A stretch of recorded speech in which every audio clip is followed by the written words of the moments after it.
Well, good morning, everyone, and thank you for coming to this press conference. I appreciate it. It was short notice.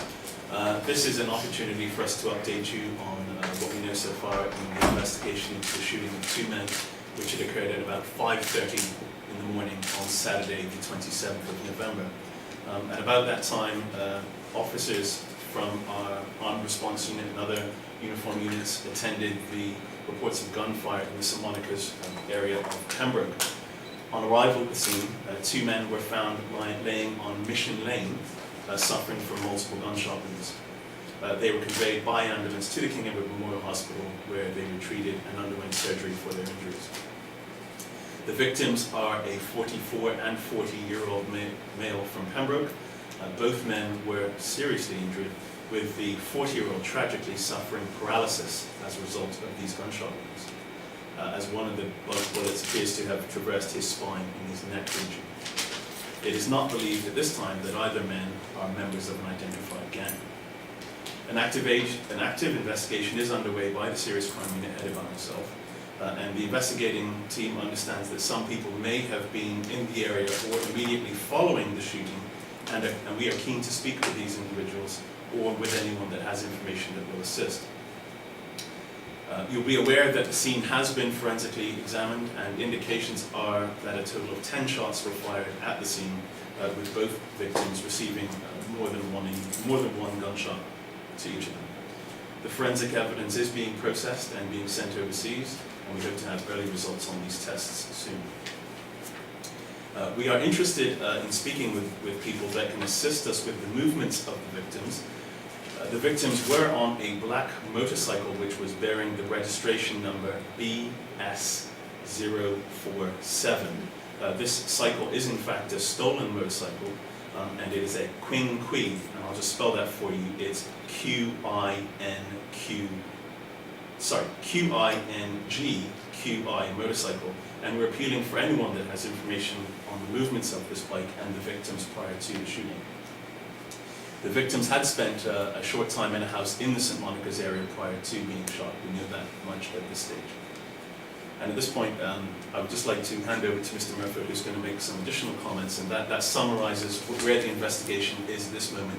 And obviously, we're appealing for anyone that has any information to come forward and call the Serious Crime Unit on 299-8106 for the independent and confidential Crime Stoppers hotline. Mr. Mirfield. Ladies and gentlemen, thank you. And just to add to what Pedro has said, this is a very sad and tragic event. Once again, I sit before you.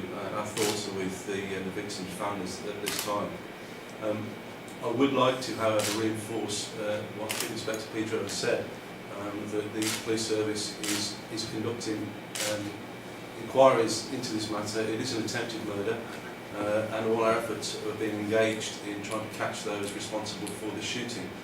Irrespective of the movements of the victims, the time of day, the fact that they were on a stolen motorcycle, we still need to pursue those involved in this sad and tragic crime.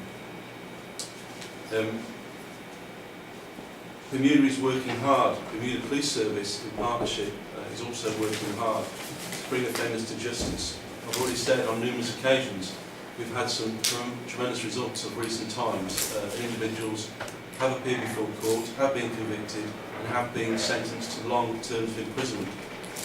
That trend is continuing, and in the new year, several other individuals will be appearing before the courts for serious offences, including murder.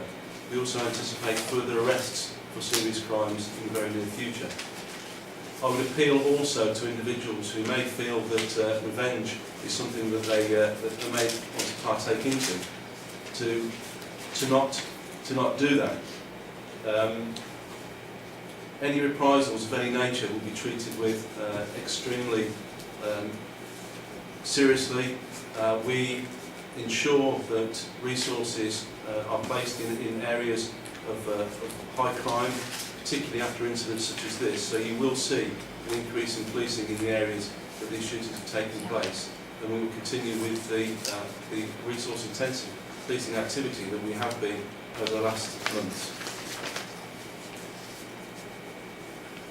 The public need to trust the police service to bring offenders to justice, and as already said, we are continuing to do that. We call on the community to help us in doing so, to give us the information. We know after most of these crimes, indeed virtually all of these crimes that have taken place over the last months, individuals have come forward and have provided us with valuable information that we were able to take forward and make arrests. I would urge again, once again, for people to come forward and do exactly the same. These individuals will be treated in total confidence, and that information just may be the vital piece of the jigsaw that we need to actually arrest those offenders. Thank you very much. I'm happy to take questions. Any questions? Sir? Mr. Pedro, you mentioned that the two victims were on a bike. Is it possible to say at the moment whether the shooters were on a bike as well? Is there any information to suggest that was the case? Not at this stage. Obviously, the investigation is still underway. Initially, indications are that the offenders were on foot, but obviously we can't preclude the possibility that they did have transportation in the area, but obviously that's forming part of the inquiry. Robert? You mentioned that not believed either of the victims members of an identified gang. Have you any idea what the motive could have been in this shooting? I think it's too early to speculate on a motive. Obviously, the location where they were and the method which they were shot would give indications that there's some degree of gang involvement. But what I can say at this point is that we do not believe that the victims themselves are members of the gang. Is it? Were the victims the intended victims? Has the investigation so far shown that they were the intended victims or mistaken victims? Again, it's too early to speculate on those matters. That there's not anything that would point us that way as yet. How many times did each victim actually get shot? How many gunshots? I'm not releasing those details at this time. Suffice to say, both of them have received very serious and multiple injuries from the gunshot wounds. It's understood that the victim with the neck shot is a family bringing in a specialist to possibly help in removing that bullet to see if he can walk. Again, that's information that I can't and won't comment on this time.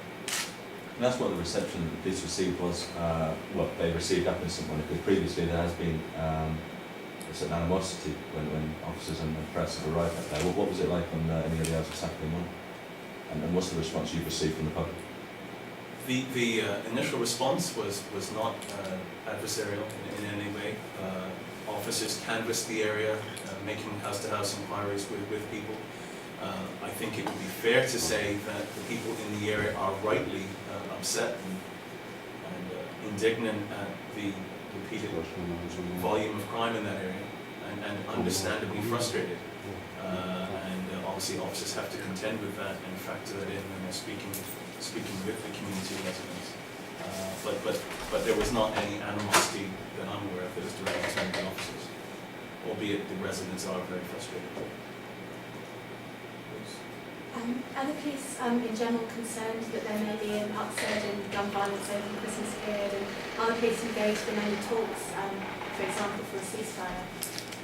Well, I think phrases like ceasefire are not always that helpful. I appreciate that last year there was an increase in gun violence in December, and once again I'll re-emphasise the fact that we are reinforcing all our officers over the Christmas period. Will ensure that all reserves are also actively engaged with policing initiatives and ensure that during the Christmas period people are able to go about their normal Christmas shopping and the holiday period passes without any increase in violence. But clearly we are conscious that this time of year, certainly last year, was a time where there was a heightened increase in violence, but there's nothing to suggest that that should be repeated this year. We will ensure that our resources are deployed appropriately. In relation to the bike that the two victims were on, is it possible to say when that was stolen and where it was stolen from? I can get those details to you after the briefing. I don't have those immediately in hand, but I will get those to you. Are the victims known to the police in past situations? Yeah, it would be fair to say that they're known to the police, but again, emphasising they're not members of an identified gang. Is this a new term? Are people that are outside of the gang world now being considered fair game? I think it's purely speculation at this point. Obviously, we want the investigation to run its course and determine the motive and reasons behind this crime. I think that's the best way to leave it. Just in response to that, I think it's very difficult to start talking about who's in a gang and who's out of a gang. I think it's a very emotive subject, and not one really that helps the investigation. The circumstances of this particular shooting have been outlined by DCI Pedro, and you can read between the lines as far as that's concerned. But I don't think it helps to say whether an individual is a member of a gang or not a member of a gang. What we're talking about here is a vicious shooting that has taken place in the early hours of the morning. Whether the victims are members of a gang or not, I think is really at this time not something that we need to go into. Elizabeth?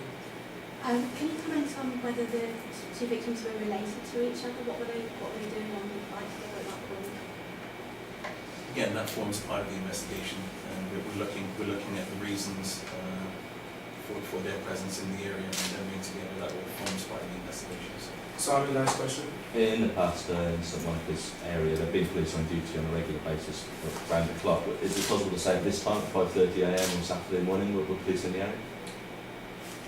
Certainly, it forms part of our regular patrols, and I can say without a shadow of a doubt, the officers did patrol regularly in that area during the course of the night, right up until very near the time of the shooting. So,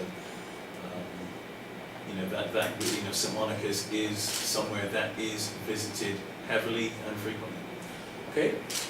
Members of the media, thank you very much for your time. Right in your hands is a copy of the speaking notes, and we hope that will suffice until the next time we meet. Thank you very much for your time and attention.